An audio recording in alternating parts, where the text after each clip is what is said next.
بچه ها قصه گو نشسته بود، قصه گو قصه میگفت از کتاب قصه ها، قصه های مرنشان، قصه های آشنا. قصه راه بزرگ، قصه گل قشنگ، قصه شیر و پلنگ، قصه موش زرنگ، قصه باغ بزرگ، قصه گل قشنگ، قصه شیر و پلنگ، قصه موش زرنگ.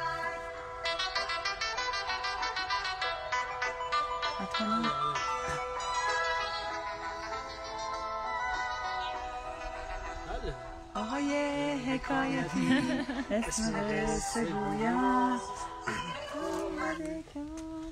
آقا این موچه ها اگه مسیر مشخصی ندارن چجوری وقتی یه خیلی آشفته تر از این حرفا. خب اجا صدا میرسه انصافا؟ اگه نمیرسه وسط کار شما پمپاژ کنید صدا رو. هفته پیش ابی داشت قصه میگفت یکم از شاهنامه گفت، من دلم واسه شاهنامه تنگ شد، گفتم این هفته منم از شاهنامه بگم. اگر حسن آقا اخم نکنن، البته خانم سعادت هم خوشحال باشن، معطوب هم خود دیگه نمیبینیمش دیگه، تو تصویر نیست. الان من پا میشم. نه اشکال نداره. میخوام براتون بیژن و منیجه رو بگم. بیژن و منیجه راستیتش یه بار دیگه هم گفتیم، ولی فکر کنم غلظت آدم های تکراری کمه. کیا بودن اون دفعه که گفتیم؟ خیلی اچھا بیژن و منیجه تو قطعا بودی. قصه های عاشقانه شاهنامه است. خب شاید بگیشه بتونی بگیم که توی شاهنامه 2 تا قصه عاشقانه واقعی داریم، یه دونهش بیژن و منیجه است، یه دونهش لیلی و مجنون. نه، زال و رودابه است. زال. خب حالا یه دونهش هم چیه؟ یه دونهش هم کیکاووسه و سودابه. خب حالا یه تفاوت عمده‌ای داره این بیژن و منیجه با بقیه قصه های عاشقانه شاهنامه، اونم به اضافه 18 است، ولی حالا اینجا یه دونه سانازمون منهای 18 است که اونم اشکال نداره دیگه، به بزرگی خودش میاد. توی همه قصه های عاشقانه شاهنامه اینا فقط در قبل از ازدواج با هم صحبت میکنن، بوس و بغل و این چیزا نمیکنن.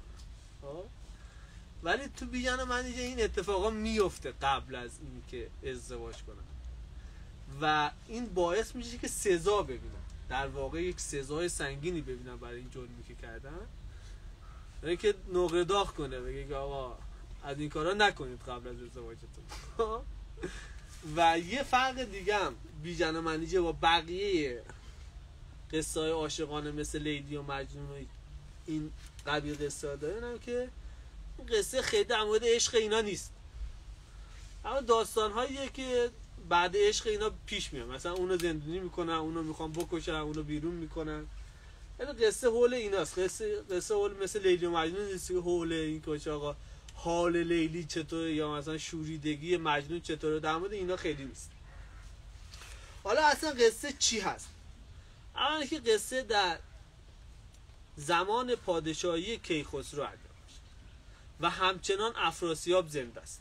خب بیژن کیه؟ بیژن پسر گیوه. گیو کیه؟ گیو یکی از پهلوان‌های شاهنامه است که به 2 طریق با رستم نسبت داره. طریق یک اینه که خواهر گیو زن رستم، فهمیدیم حتی؟ طریق 2 اینه که دختر رستم زن گیوه. سلام علیکم. اچھا اینقدر واسطه تا شما برسید. حالا تاریخ بگو نسبت های و دیگه. خواهر رستم زن گیوه، زن گیو خواهر رستم. نفهمیدم. آفرین، ولی درست گفت. یعنی بیژن نوه رستم. منیجه کیه؟ عاطف منیجه کیه؟ دخت افراسیاب. سلام علیکم. سلام. همه تو میدونید افراسیاب کیه دیگه؟ حسن آقا. افراسیاب کیه؟ بابای پسر رستمه. افراسیاب پادشاه توران. آفرین که نمیدونی. خب ما تو شاهنامه 2 تا کشور مهم داریم به نام ایران و توران که هممون طرف ایرانیم. تو توران هم اصولا آدما بدن. خب گفتم زمان پادشاهی کیخسرو بچه پسر سیاوشه و سیاوش داماد افراسیاب بوده که کشتنش و خونخواهی انجام میشه از این داستانا. یکی از مهمترین شخصیت‌های شاهنامه سیاوشه که الان مرده.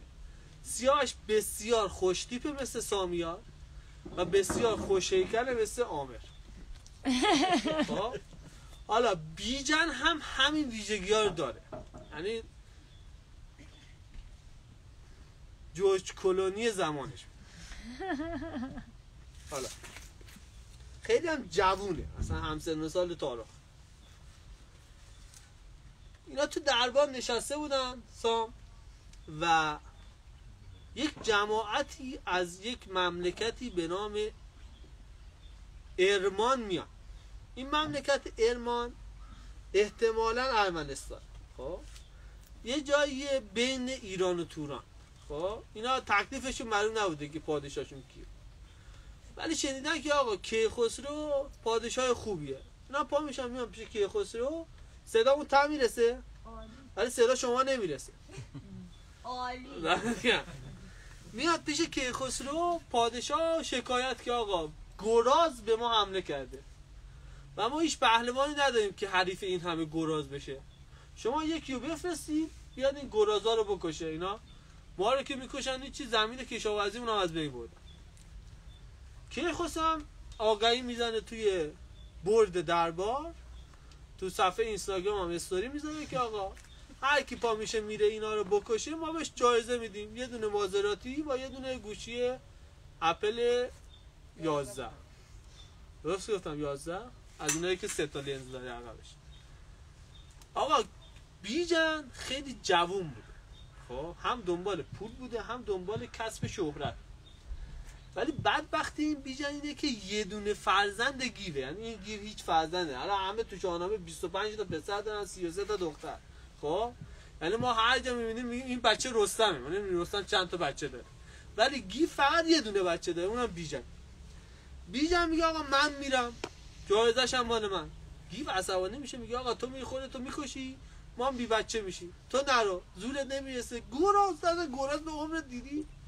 میدونی چقدری هستم؟ حالی فضی گراز به عمرت دیدی؟ داره شاخت زده؟ دندونت گرفته؟ اش میخوام یه گراز بکشی؟ آقا اینا بنده خدا به جایی که پشیمون بشه عصبانی میشه، میگه بابا تو ما مسکی کردی جلو دربار، اصلا حالا که اینجوری شو حتما میرم، اگه مردم نگن از گراز میترسه. کیخسرو میگه بابا واسه بره، یه پودی هم به این میرسه واسه بره. بعدش میاد میبینه که این راه این مملکت گفتم چی؟ ارمان بلد نیست. یه پهلوان دیگه ای دارن به نام گرگین میلاد. ریپیت افتر می؟ گرگین میلاد. این گرگین میلاد سربازیش تو ارمان بوده، یعنی اون مسیر رو زیاد رفته اومده و بلده بود. میگه این به عنوان راه بلد همراه تو بیاد، ولی این کیخسرو اشتباهی میکنه، واسه این دستمزد تعیین نمیکنه.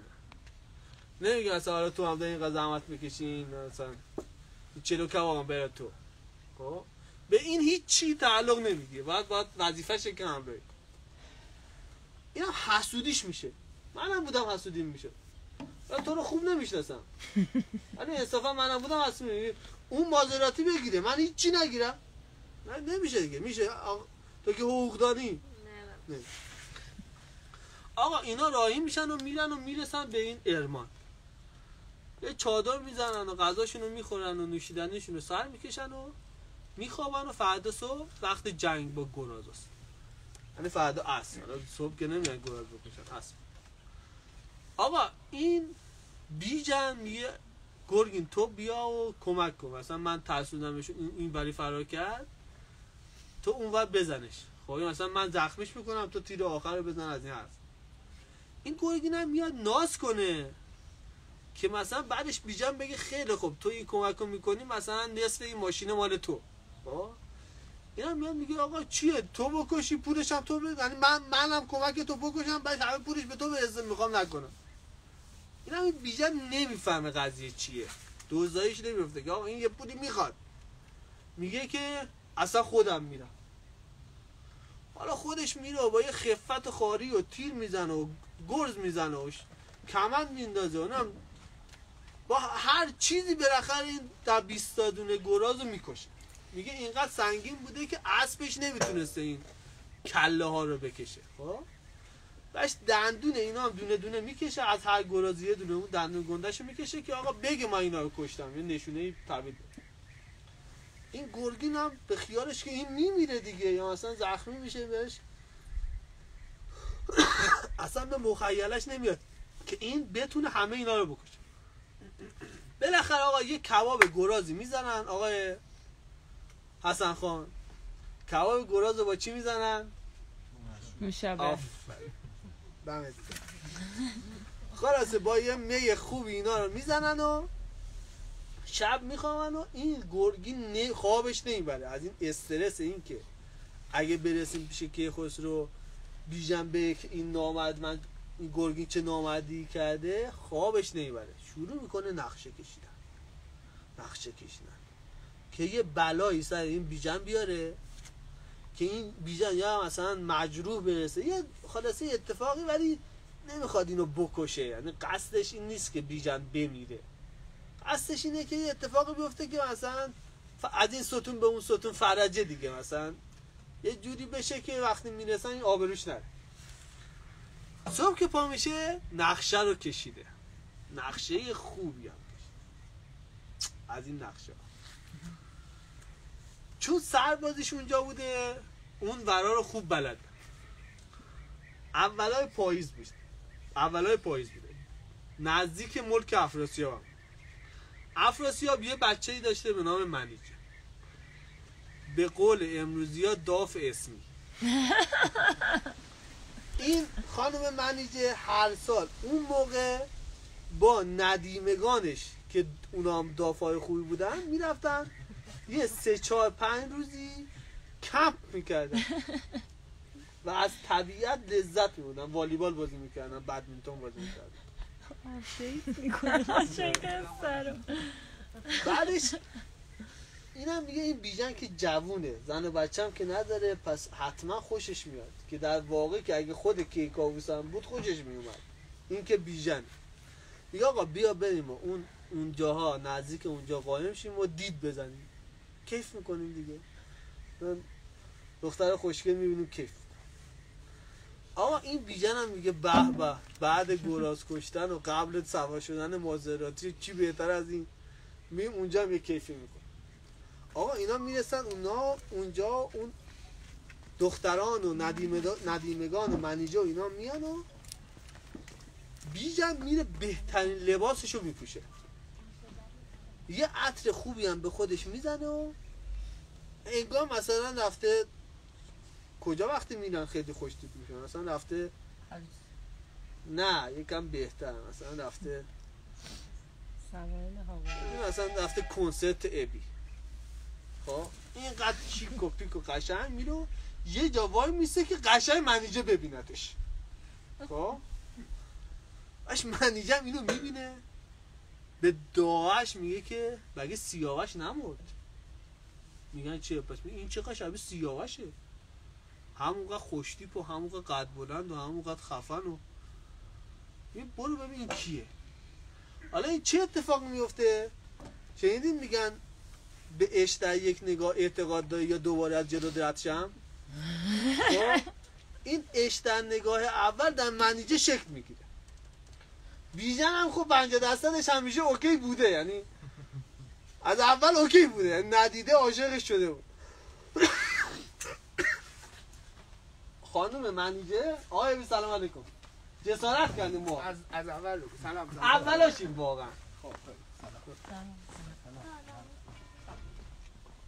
سلام یه آبی برسوندم ساقه کربلاش. ابی اون ته میشینی صدا نمیاد.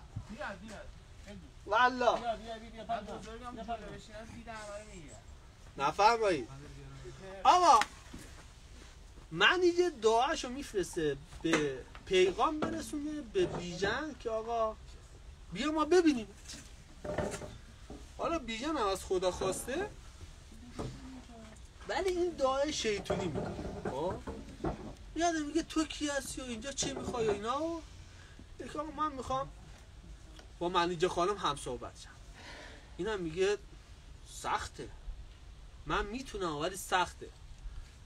اینم یه خلعت خوبی و یکم طلا و جواهر میده به دایه و دایه میگه باشه حالا بس می چی میشه. میره پیش منیجه میگه که نتونستم. منیجه هم بگم خلعت و اینا میده به این دایه و دیگه یه کاریش بکن. حالا معامله جور بوده ها، این وسط اینجا حق دلالیشو خوب نقل میکن. بالاخره وعده میکنن و منیجه بیژن دعوت میشه به چادر مخصوص منیجه. آقا این که میاد تو این چادر عشق منیجه 100 چندان میشه. اینا به اضافه 18 سا تو گوشتو بگیر اون وسط. آقا دست شما در نکن باشید. همه 4 روز آینده رو بیژن توی چادر منیجه است. فقط جهت رفع قضای حاجت به نزدیکی‌های چادر مراجعه. ولی واقعیت اینه که بیژن میخواسته بعد اینکه کمپینا تمام بشه برگرده خونه‌شون. خب این مثلا اندازه یه هفته تفریح لذت ببره باش برگرده خونه‌شون. ولی منیجه اینجوری نیست. منیجه میخواسته بیژن همیشه برای اون باشه. نخوردینا. حالا میخونم. و بالاخره اون روز مکافات فرار میرسه و روزیه که اینا باید برگردن، باید چادرها رو جمع کنن برگردن. اینم بیژن میگه خب پاشیم بریم دیگه، کاری نداریم دیگه، خداحافظ. منیجه میگه که حالا یه روز دیگه هستیم شما واسه تا فردا. میشینه با دعا فکر میکنه ها، به این نتیجه میرسن که بیهوشانه به خودش بدن، بیهوشش کنن، لای پتو بپیشنش، بذارنش قاطی بارا، ببرنش تو کاخ، ببرنش قایمکی تو اتاق منیجه اونجا باشه. حالا یکی میگه که ما خب پشت عب نمیمونه که اصلا یه هفته، اصلا 10 روز بعدش که چی؟ نمیشه که آقا میشه کار نشد. آقا این بدبخت رو میبرن تو کاخ. حالا اینجا استوب داشته باشید. 4 5 6 روز میگذره از روزی که اینا رفتن. این گرگین میلاد هی منتظر بیژن برگرد. هی میگه چه گویی خوردیم، چه غلطی کردیم، این چه کاری بود دست خودمون دادیم. هی منتظر این برگرده، بر نمیگرده. میبینه چادر خود نیست، میره زیر علفا رو میگرده، این نیست. بالا درخت رو میبینه، این نیست. بیژن تو رو خدا بیا، بیژن نخواستیم بیا، اصلا من ببینم تو بیا، این بیژن نیست. سرافکنده و بدبخت برمیگرده کاخ. گیو دم در وایستاده اینجوری که پسرش کی میاد. میبینه گرگین اومده، بیژن نیست. یقه‌شو میگه، یه دونه محکم میزنه تو گوش، میگه بگو بچه‌م کجاست؟ میگه مرد. میگه تو چرا نبودی؟ میگه من فرار کردم. میبردش میشه کیخسرو، میگه قصه رو. حالا یه خالی میبنده از هر دروغی تا بپر. میگه ما کمک هم گرازا رو کشتیم، داشتیم برمیگردیم، یه دونه گورخر توپل خوشگل دیدیم، گفتیم چه کارش کنیم. بیژن کمند انداخت اینو بگیره، کمندش افتاد به گردن این فرار کرد، بیژن رو کشید، غیب شدن. حالا من خنگم، به نظر شما این دروغ نیست؟ هست دیگه آقا، که خسرو گیوم میفهمن دروغه، ولی هرچی اینو میزنن موقع نمیاد که چی شده. اینو زندونیش میکنن. گیوم هرچی آدم پیدا میکنه میفرسته این ور اون ور، نزدیکای ارمان و توی راه و اینا، جلو هر دست انداز یه جایی بگیرن اینو پیدا کن. حالا دوباره کات برمیگردیم توی صحنه توران زمین. بیژن به هوش میاد و میبینه که توی اتاق منیجه است. ببخشید ولی بدون لباس. خلاصه آقا این یه هفته 10 روزی باز به همون منوان خوشخوشان میگذره. یک غلامی صدای مرد میشنوه از اتاق منیج، کلشو میذاره جلو در، میفهمه یک مرد این تو اتاق. واویلا این غلامم نمیده در بزنه بگه آقا یه پولی به من بدید من لالشم، مستقیم میره پیش افراسیاب میگه تو دختر توی اتاق منیجه یه خبراییه، صدا مرد میاد. حالا یکی نی بگه آقا یه پولی بگی خفه شد دیگه، حالا چیکار داری تو؟ آقا اینم عصبانی میشه و جوش میاره. افراسیاب میگه برید بکشیدش و هرکی هست بکشید اینا. بدترین آدم دنیا رو که گرسی ورزه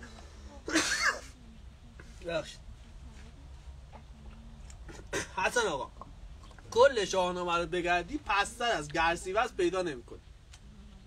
گرسیوز برادر افراسیابه، از اون نامردای روزگار، همونیه که سیاوش رو کشت.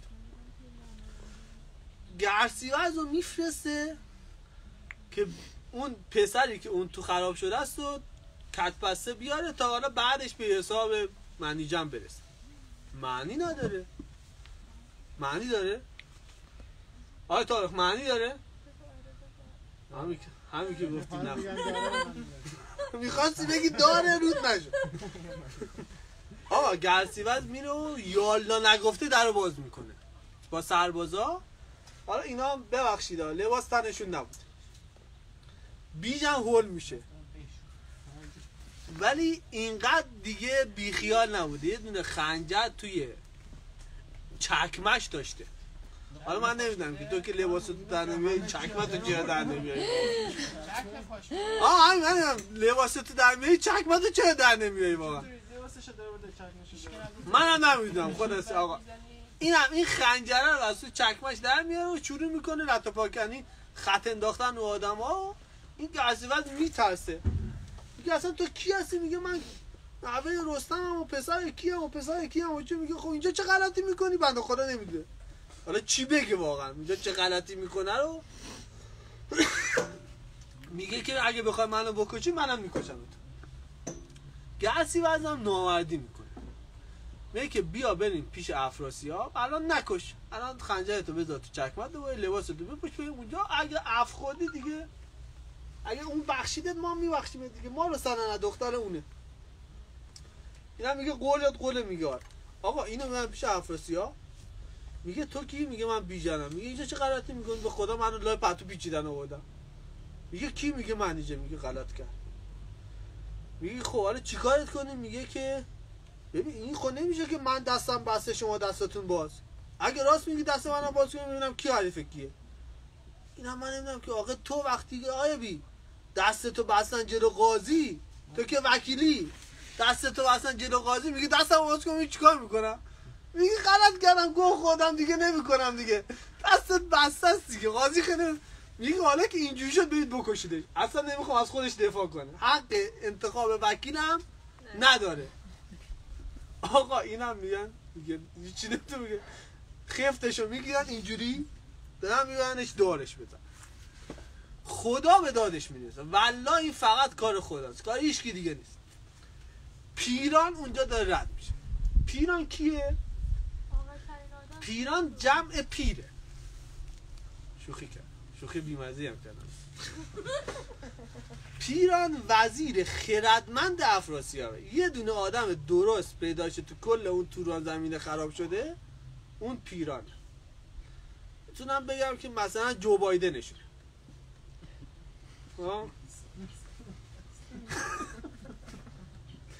آقا پیران میاد و میگه که آقا اینجا وایسید، یه بستنی برای همه اون سربازا میخره، میگه اینجا وایسید تا من برگردم.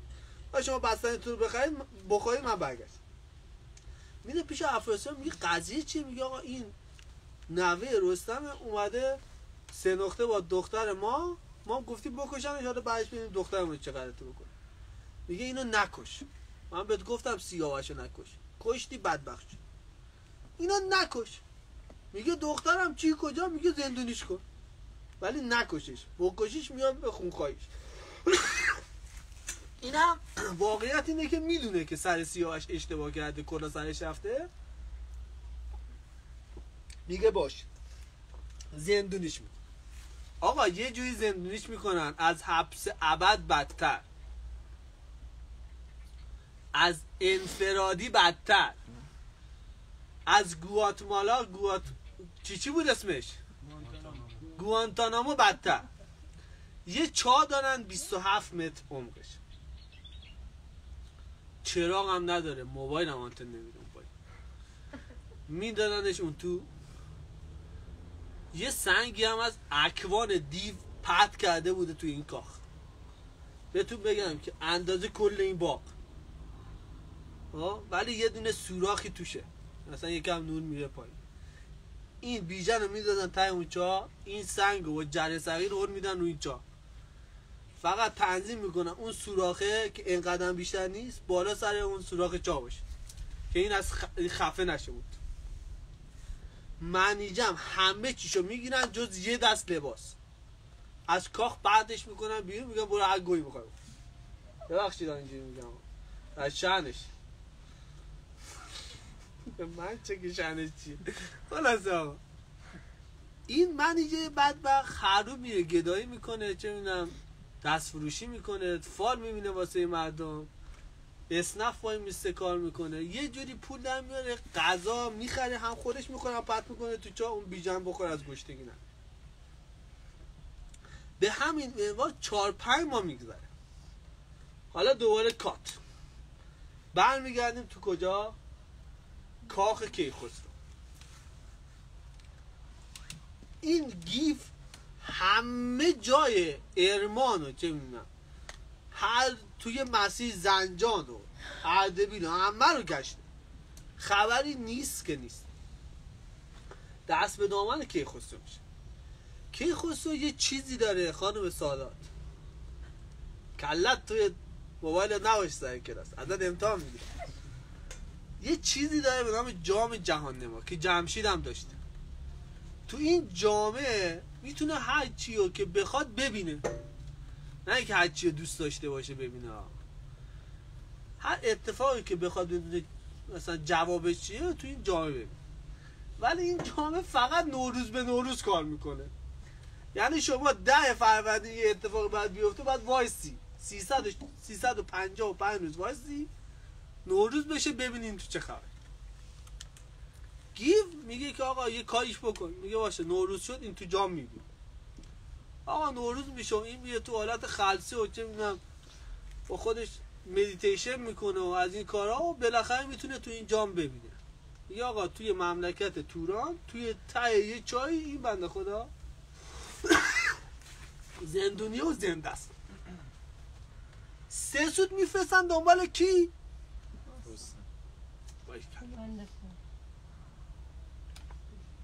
کی میره دنبال رستم؟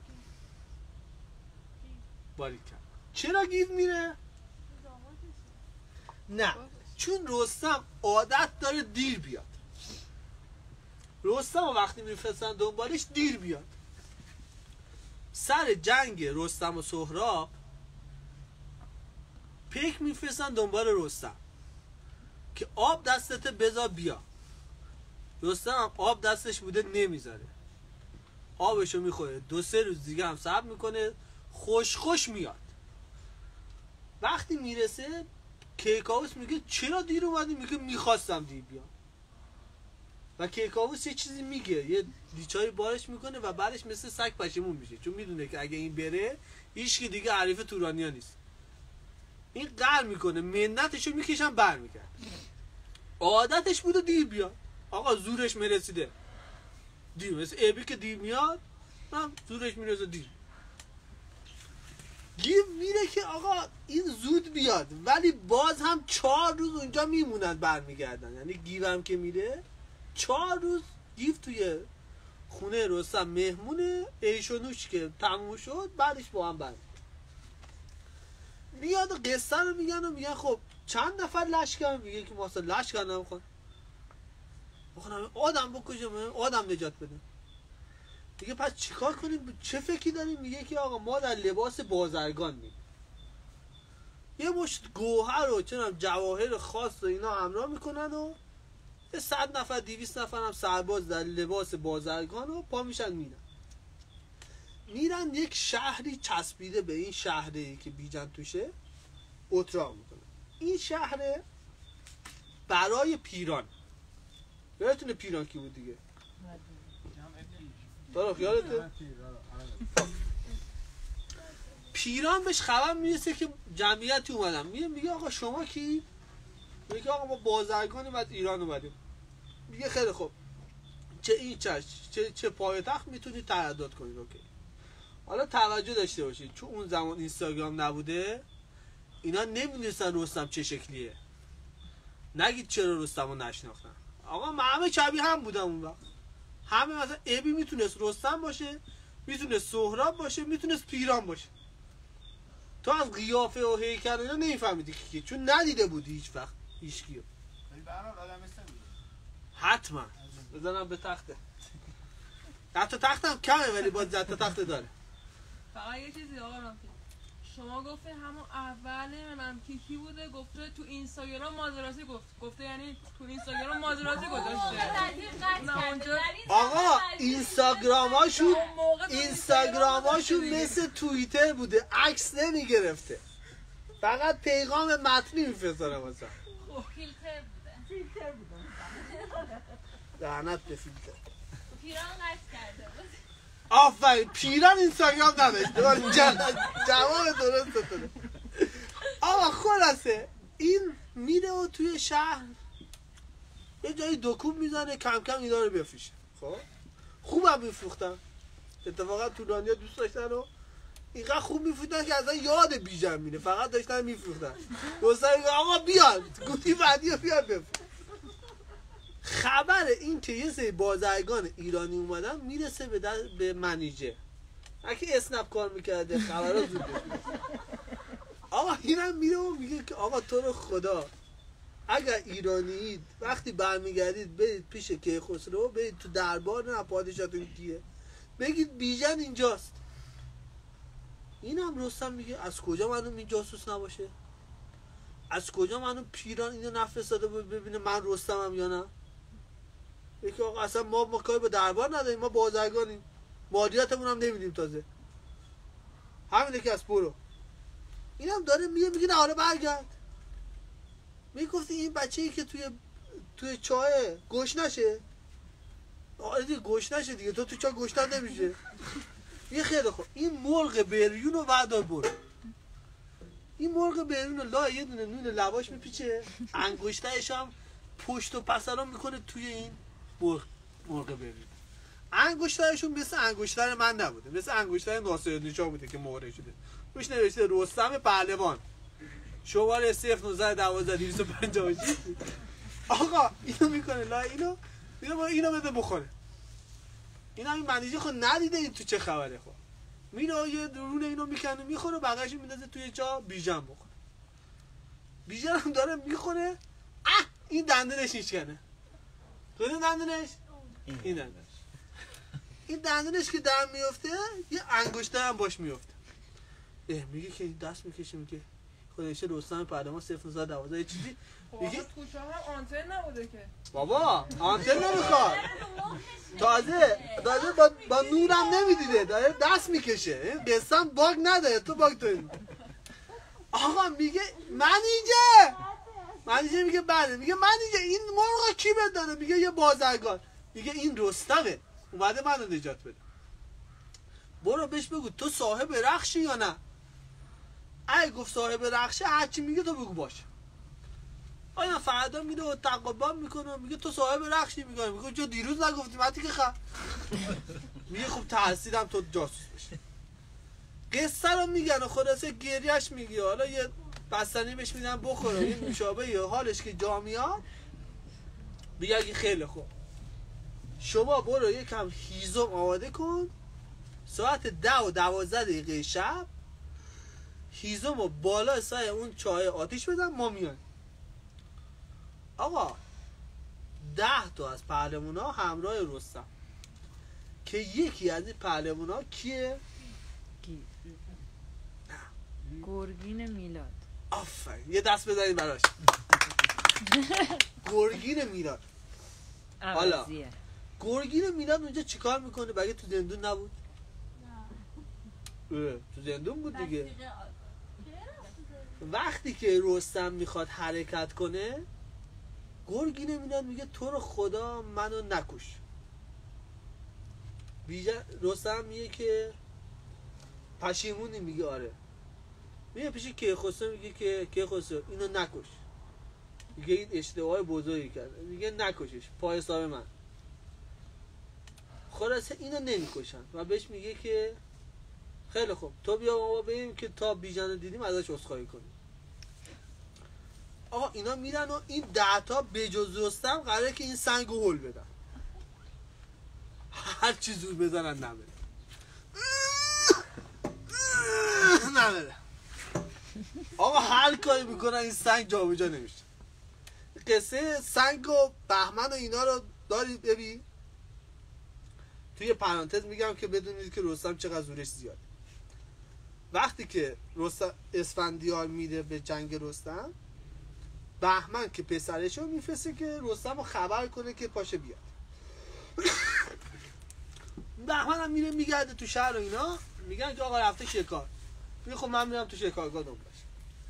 حالا شیکاگو کجاست؟ پایین یه دره. بهمن از بالا این رستم رو میبینه، از گندگی رستم میترسه. میگه بابای من هر چی باشه حریف این نمیشه. خب فکر کن از بالای 20 متری اندازه خودش میدیده اینا. خب میگه خب یه کاری میکنیم، یه سنگ هول میدیم پایین میخوره تو کلش پخ میشه، بهش هم میگیم دستمون خورد. حداقل بابامون نمیمیره دیگه. آقا یه سنگ گنده‌ای پیدا میکنه و هول میده پایین، این سنگ غلط میکنه. همه این سنگو میبینن ها، فرار میکنن. رستم همچنان داشته گوره خرشو میخوره، همینجوری داشته میخوره. این سنگ صداش نزدیک میشه، اینجوری میکنه، اینجوری میکنه، سنگ خود میشه اونور بعد. رستم ساده میمونه. این بیا خلاصه رستم از اسبش بیانه میشه، اینجوری میکنه، سنگ میره کنار. اینجوری هم نمیکنه، فقط اینجوری میکنه. آقا یه طناب میندازه اون پایین، بیژن داره میاد بالا. میگه گرگین رو بخشیدی؟ میگه نه. طنابو ول میکنه، بعد آقا کله میخوره زمین. میگه تا نبخشیش ول آزاد نمیکنم. میگه من به خاطر اون اینجا. میگه تو گو خودی به خاطر اون اینجایی. تو رفتی تو چادر دختر مردم میگی به خاطر گرگین اینجایی. میگه خیلی خوب بابا بخشیدمش. میگه راست میگی. میگه آره. دوباره سلام میکشم. بالاخره آقا این ریش و پشمش تا اینجا بوی سگ مرده میده. 4 ماه تو بوده. رستم میگه اینو بعد ببرید با بعد همومش کنید اول، ما کاریش نداریم. منیژه و این بیژن و یکی از این رفقا رو میفرستن برن. خودشون هم میرن یک تاراج اساسی شهر رو در شبانگاه انجام میدن. هرچی فروخته بودن و دوباره پس میگیرن. حالا پولش هم گرفتن ها. خلاصه یه تاراج اساسی میکنن و فرنگو میبندن و فرداش هم یه جنگ مختصری میکنن و پای کشته که میشه افراسیاب فرار میکنه. اینا خود تاراجشون رو کردن. بیژن هم که نجات دادن. تقصیر بیژن هم که بوده، مثل که تقصیر منیژه بوده، ولی کرم از درخت هم هست دیگه. بالاخره دروغ میگم آقا اینا فرار میکنن و میرن شهرشون و بیژن هم توسط کیخسرو به زنی به شوهری منیژه در میاد. از اونجایی هم که پول نداشته هنوز، جهیزیه رو کیخسرو میخره میده به بیژن. میگه بگو خودم خریدم، برو بده منیژه خوشحال بشه. و اینجوری این قصه تموم. امیدوارم که لذت برده باشید از قصه. اعلام میکنم که پس میرسن به هم. بله میرسن به هم، ولی تاوان اون اشتباهشون رو میدن. تاوان این که قبل از ازدواج کاری که باید بعد از ازدواج انجام بدن و انجام دادن و آره دیگه در دست اخلاقی قصه است. من که خودم نمیگم اینو، قصه میگم. برو با فردوسی دعوا کن. هفته بعد حسن برامون قصه میگه 2 هفته دست بزنید. 2 هفته و 3 هفته بعد سادات و مهتاب دیگه خودشو میدونن. داداش چه خجالت میکشی حالا؟ بله؟ چه خجالت میکشی حالا؟ نه هنوز مونده تا خجالت. آره خدافظی میکنیم با شما.